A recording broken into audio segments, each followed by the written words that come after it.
that mean that you left everything in the cage and that sort of spurred you up? Yeah, that's my plan in every fight, is to leave everything in the cage, you know. Another decision that I let go to the judges, you know. I pushed as hard as I could to try to get rid of him out there, but he was one tough motherfucker. Sorry for language. He was really, really tough, and he was dangerous right to the end, you know. As for the unemployment thing, no, someone took me up wrong, you know. I said that things started turning bad for me, and then I'd consider it. But I'm still at my A game. I'm beating people that are younger than me, still here now, you know. So I'll keep going on, and that changes. Neil, great performance off your back. Did you expect it to be on the ground as much as it was? No, I know I was very slow to start in the boxing exchanges. He seemed to be on his back foot, and he was in and out, you know. At the start of the week, he said he was going to stand and box and let his hands go, you know. I was trying to push the pace. My timing was a little bit off, but as you see, when I touched him hard, he went for that takedown, you know, the immediate takedown, and when I was off my back, I overhooked him and I started letting elbows go, you know, because I wasn't going to let him tee off on me. Beal is known as being a really explosive fighter, and it seemed you kept that pressure on him, not allowing him to fight. Was that the game plan going in all along? Yeah, that was the game plan from the start, you know, because I've seen all his other fights, and he seemed to take the centre of the cage, or centre of the octagon, and fighters let him take the centre, and they were afraid to go in, you know. I'm not afraid to get hit in this game. I'm not, by no name, I'm going to go out with my heart in my sleeve and try to finish people. If they knock me out, well and good, they're the better man won, but my plan is always to push forward and try to get rid of people. So Neil, like I said, you're not afraid to get hit, but he had you in a bit of a bad spot in the second round. He was loading up on some elbows in top position. He opened up a cut. Were you at all worried that the cut would affect the fight? No, I knew it wasn't that bad, you know. I know there was only a trickle of blood.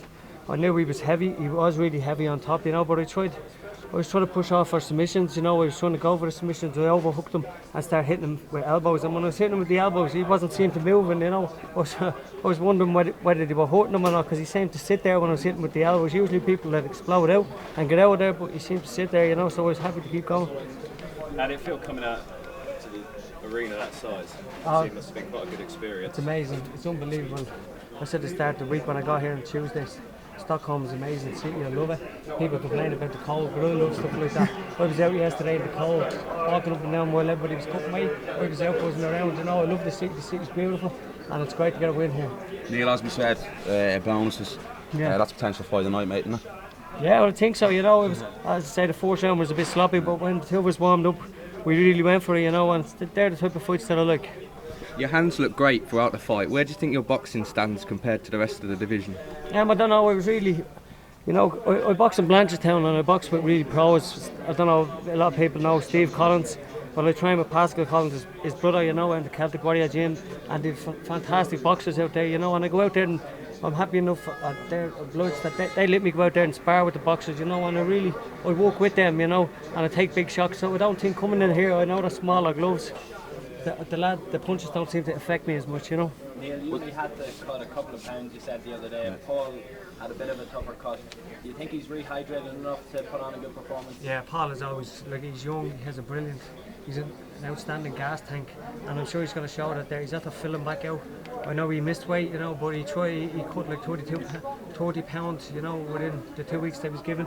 He had a go at it. I'm sure he's going to give it his all out there. Neil, you going out with him now in a few minutes' time? Yeah, I'm planning to go back there, clean myself off, and if they let me out, I'm 100% in this corner. Neil, surely last time when you fought, you went straight back to work. Surely you're taking Monday off at least. I'm off Monday, but I'm back in Tuesday. Unfortunately. So Neil, it was a very nice performance. But was there anything that you would have liked to do differently if you think back in the fight? Yeah, I'd like to finish people. I really do like to finish people, you know. And I really did start slow in the first round. I tried to push on him, you know, but my timing was just that little bit off, you know. But as I progressed through the fight, I was getting a little bit more sharper and pushing forward. And I could see that Beal was tired, and maybe 125, his first 125, he's had to go 3 rounds with someone that's experienced at 125. I'm sure he's going to be back. He's a good guy and he's a fantastic fighter. You hit him right in the third. Was he hurt or was he just tired? No, I seen it in his eyes. He was really hurt, and then he started moving off. He started running off a little bit, you know, and trying to close the distance. He was gone. His footwork was really good, but he seemed to turn his back a bit. Anytime he was trying to shot, he was turning his head, you know, and he was looking down a bit, you know. That's why he went for a flying knee. It didn't come off, but hey, I love to try. Thank you guys. Great performance. Thank you.